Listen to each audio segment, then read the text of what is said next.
Hello everyone, welcome to the Dollar Diaries. Today we have a special guest, Eiman. Hi. So tell me about yourself, like a little bit. So I'm like a 22-year-old female, as you can see, and I've been working as a SOC analyst, which is security analyst, for about like a year. And I live in Abu Dhabi, which is, everyone says it's depressing. So, how do you like being a security analyst? It's like the job itself is like, you work 24 hours. Okay. Because it's in operations, and you have to you have to be on call some days, and you have to stay up to date with vulnerabilities, patches, and everything like that. So, okay, what does your morning routine look like if you have such a busy schedule? So there are times where I don't wake up in the morning, and there are times where, I do have a proper routine. So each day is like different. But the regular day looks like me getting up, sometimes exercising, going on a walk, sometimes means rarely, and then, dressing up and going to work. Okay, interesting. So I would ask, what is your biggest failure? And what have you learned from it?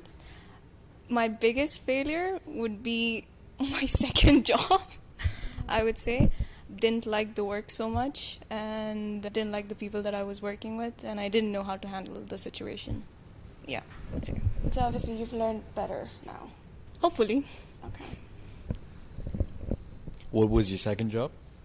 It was in project management. Okay. I was, an intern. Okay. Yeah. You were just testing the waters? Yeah, actually. I didn't think I would be in project management, Okay. but then just stumbled upon me. So. All right. Well, then how did you get into IT? Well, I studied IT in Murdoch Yeah. for about 3 years. Mhm. And I thought that, I'd get into security, that I majored in security. So, yeah, doing project management was testing the waters, I would say. So if you could give your 18-year-old self a financial advice, what would it be? So when I was 18 years old, I didn't start earning. I only earned when I was 20. But as an 18-year-old, I got a lot of pocket money from my parents. And I wasted it all, on friends, on going out, and, and I would just tell myself that not going out always, and keeping some of it, saved up for bad days, so I don't have to ask for extra pocket money. Okay. Yeah, that was the advice I would give. So, coming back to saving up for the bad days, if you could share a personal experience where you needed money for a safety net kind of a thing. So this was happening when I was still a student, and I wasn't earning. It was my first year, you could say, and I was getting pocket money every week. And my parents were they'd give me an amount, and they'd be this is for transport, this is for lunch, and they were you're an adult, you should budget it out, go accordingly. And me being the extrovert that I am, just spent it all going to a mall with my friends. So, and I needed to go back home. So, the metro tapping card, you need to refill. So I was stuck in that situation, and that was the worst, because I didn't want to ask anyone. So I had to call my parents. So yeah. It's quite a common thing that happens. Did you eventually inculcate a saving habit?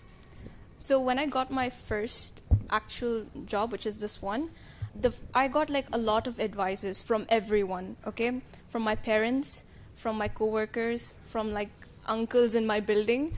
Everyone had a different view on how you should, how you should handle your money. And because of that, I felt so overwhelmed by it. Because my parents, they would say, save, start a savings account, open a savings account.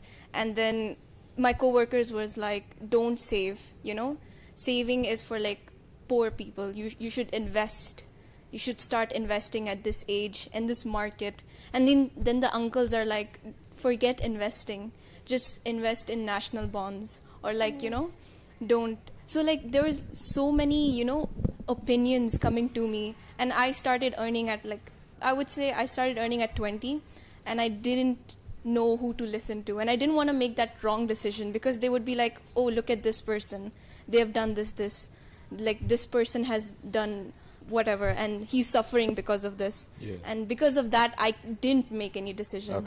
So like everybody was pitching in their opinion and basically giving their basically they were inducing fear in you. They were inducing fear in me, and because of that fear I couldn't make, or I couldn't do something about it. The first thing I thought about is, okay, because I was living on my own as well, so I had to pay rent and then water, electricity, and then there was a deposit thing. I didn't know any of these. I didn't even know how to write a checkbook at that point. So when I was getting my building and contract, everything ready, so I had to figure most of these things out by myself, because my parents were like, you're gonna be living on your own, so might as well do this on your own. So everything else, all these things were really hard to figure out as you go, and because of the fear I didn't do anything. So So what would your approach be to financial planning? What's the roadmap? How do you keep your expenses day to day and then save at the same time? So the way I look at it now is, so I have a different approach now. After earning for a year, I decided that after all my expenses, the rent, water, electricity, after that whatever money I have, it'll go straight into half of it is going to go into investing, and that part is something that I want to learn more about. So what I'm doing is trying to figure out what to do with this money, trying to see what platforms that I can use to invest for beginners like me, because I have no idea how money works in the real world. I don't know anything about stocks, trades, or ETFs and everything. So that's my goal, to be more aware of it. And the rest of the money I'll put in a savings accounts for bad days, because you can't put all your money in investing, right? Sure. You need some money for if you got into an accident, emergencies. So that's what I'm gonna go on for the next year. That's my goal. Okay, that's interesting. Now, if I had given you $10 million on the spot, how would you use them? Can you give it to me today? Can we? But how would you use them if I could give you? If you could give me? If I could. I would. So I wouldn't know what to do with that $10 million. So I would hire a financial advisor. Smart. And I would tell him, listen, do whatever, make sure that there is less risk and more profit. Okay. And he would do all the math and all the planning and everything. If that financial advisor is my friend, he would do it for free, But I'll make sure to pay someone to handle the money for me properly, professionally. Yeah, I think that's the best way to think about it. Okay, that's interesting. So, speaking of lotteries, what would you and financial advisors, what do you think your financial advisor would say? Would he tell you to sort of get the lottery in annuity, as in every year a certain amount, or in lump sum? What would from your financial advisor's perspective, what would he say? Put yourself in his shoes. Okay. So I think if it's lump sum, it's all together. Yeah. I mean, that sounds very appealing. Yeah. And I mean, who doesn't want all more money all together? Yeah. But if you get it yearly, you'd have more control over what your expenses are and whatnot. But at the same time, if you have it all together, you would put your money exactly where you want it to be, rather than waiting for another year to figure out what to do. So if I was a financial advisor, I know the first thing that people are thinking about is if you get all the $10 million because some of the tax thing, which it's not going to apply to me because we don't pay tax here. Yeah. So I'd go with the lump sum amount, and I would put my money in different sectors, real estate or like gold. Like, just expand my... Diversify. Yes. The way. That's the word. Diversify. Can you be my advisor? I think Abubakr would be a better advisor. I'll hire him. Yeah, that's what. But what if he makes a decision, like he puts money somewhere? I don't know about it. Fire him. Did you start investing? Not yet. Alright, makes sense. Yeah. Do you know any platforms you like that people recommend? Yeah. Alright. What are some? Swara was the one. Am I Okay. saying it? Sarwa. Swara. Swara. The funny thing is, somebody, like one of my coworkers was like Swara or Sarwa something. Yeah.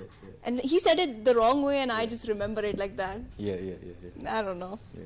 So Pretty cool because Yeah. the first thing when you download the app is Yeah. they'll ask you how much do you earn, Yeah. how much are you willing to lose and whatnot, and then they Yeah. tell you like what kind of investor you are, like conservative. They ask you, do you know, did you go through it? They ask you like, are you risk averse or... Yeah. So what would you consider yourself? Risk averse or risk seeking? Of course not risk seeking. But you're young though. Yeah, here's the thing, people say that you're young, Yeah. but I don't think that's like true, because you have to like make the best in your 20s. Yeah. Yeah. And like everyone says that, oh, your 20s is the time of your life and Yeah. you have to like make the right decisions. I'm Mhm. like, I don't even know what to have in breakfast. Like, you're asking me to make the right decisions. I don't even know what to have for food. Yeah. Like, I can't make I'm gonna be honest with you, I haven't started investing yet. My money is just going straight to my bank account. Okay. And that pisses me off. Okay. Because I really don't know what to do. So you're sort of agitated. Like Yeah. There's no use to. You're not putting any use to the money. Yeah, Okay. and this is the conversation that I have with my coworkers a lot, because we're like, so there are some of my coworkers who are like my age, and we talk about this all the time, because we earn since we work in operations, we earn like very decent, and we just don't know what to do with our money. And every day at work, Okay. I'm gonna be very honest with you. Yeah. Every day at work, we're just like, what do we do with our money? Yeah. Like, do we go for property? Do we go for like gold? And even though like if you go with one or the other option, like we always pick point. Like, okay, I see that there's a flaw in this one. I don't want to do this one.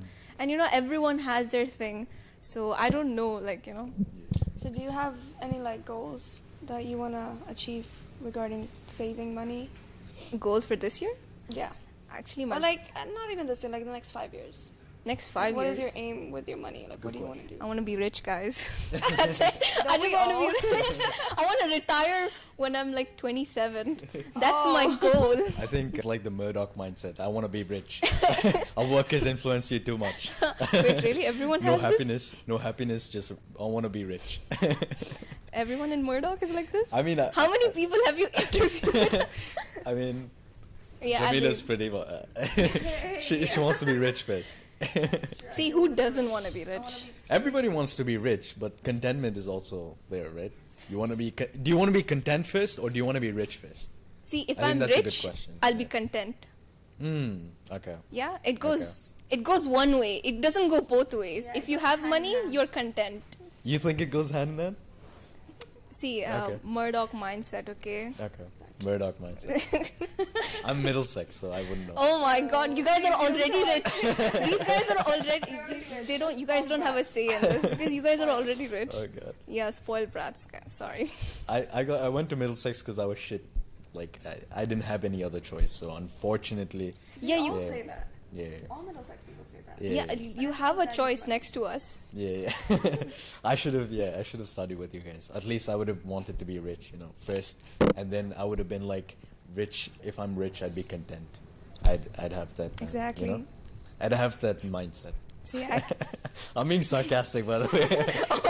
I didn't know that. I thought you were agreeing with me. I'm like, yeah. No, I don't agree with people.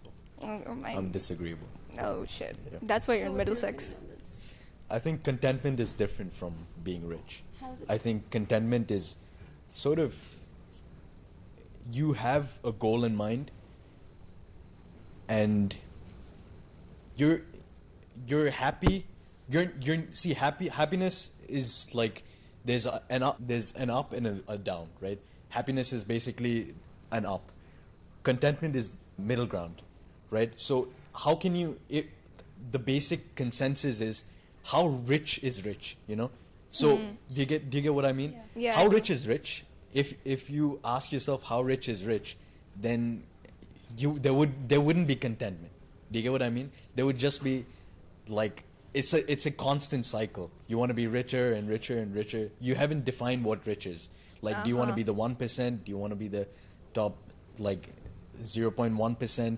Like, did you know that 1% is top 1% globally is basically $32,000.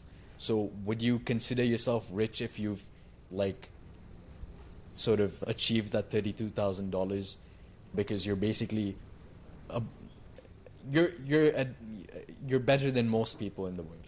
So I mean, how would you define rich is my question. So the point that you brought about being content, Yeah. you're like, it's something about achieving your goals. Yeah. How do you achieve your goals? You have to set your priorities first, right? When you set your priorities first, you know what your goals are. My goal is to be mentally stable, physically active, and financially independent. Once I have these three things set, I think I'll be content. So, fun fact, if you want to be physically fit, Yeah. mentally healthy, Yeah. and what was the third one again? Financially stable. Financially. independent. Yeah. In all those goals, there has like money involved in it. 100%. But Right? do you need to be So- rich for that? Exactly. So That's my question. How much is enough? Is a simple question. How rich is rich? So I would define how rich is when I have money in my account, where if I spend around like $100,000, it wouldn't even make a dent. Like I wouldn't even realize that. Oh, she's beyond rich. That is my goal. That is how rich I want to be. Okay. So that is my rich. Okay. Yeah. Okay. I think my rich is like a little different. I want to be, I guess, rich enough so that I can quit my job and not have to be worried about work for Right. about like 5 years, I would Right, say. right. I think 5 years. Right.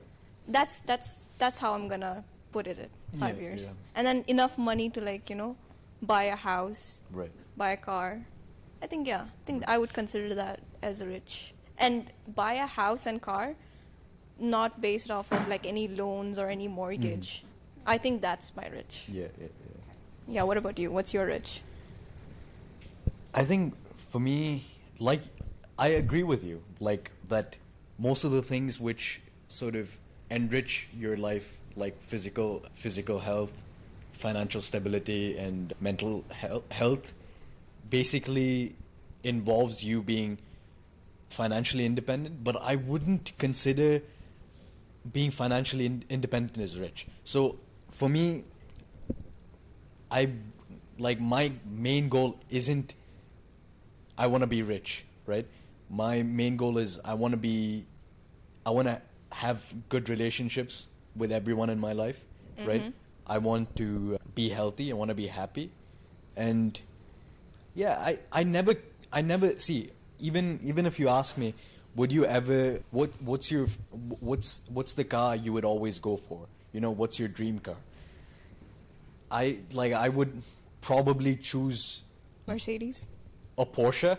But, Oh, okay. Right? But that would only be, that's like a dream car, and I would always think, is it better to have a Honda or a Toyota rather than a Porsche because of reliability, because of maintenance? Like, see, do you get what I mean? Like, I don't want it to be a headache, basically. I don't want my life to be a headache, right?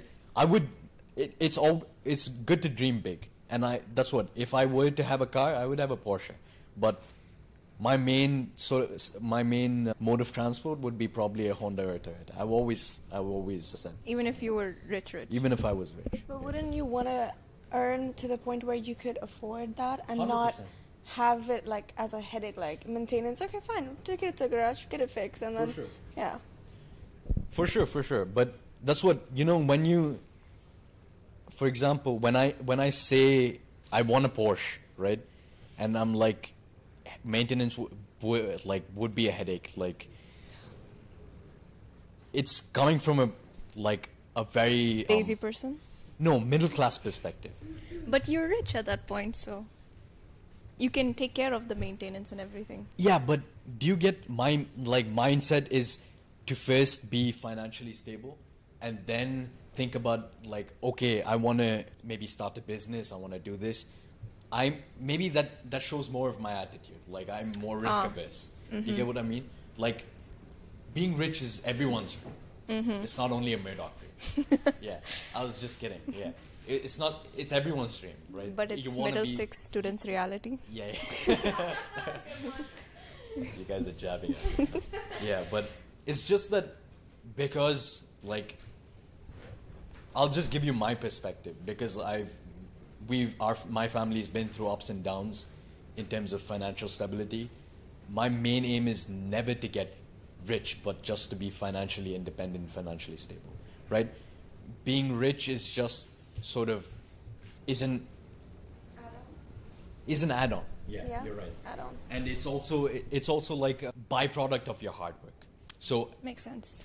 at the end of the day, that's what I was thinking. I will always reflected on this. When I'm financially stable, would I sort of take the risk to start a business or get rich, or would I be happy, or would I be content being financially stable?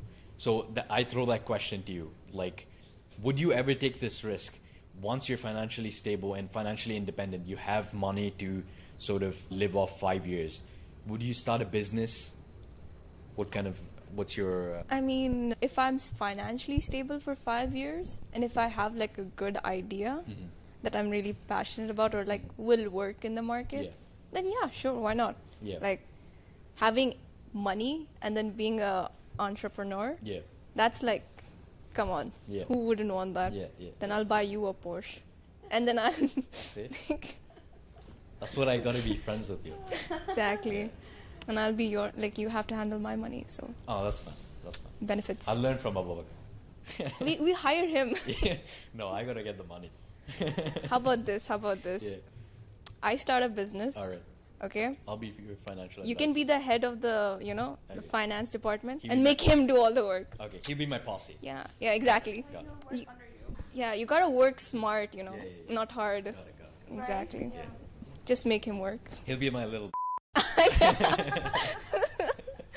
Yeah. Okay, so what is one piece of advice you would give somebody that's starting out to save money? So someone like me. Me. Oh, someone like you. I mean, Who has no background in saving, just spending. just spending. That's like me also. Both of us. Both of us. I would say save.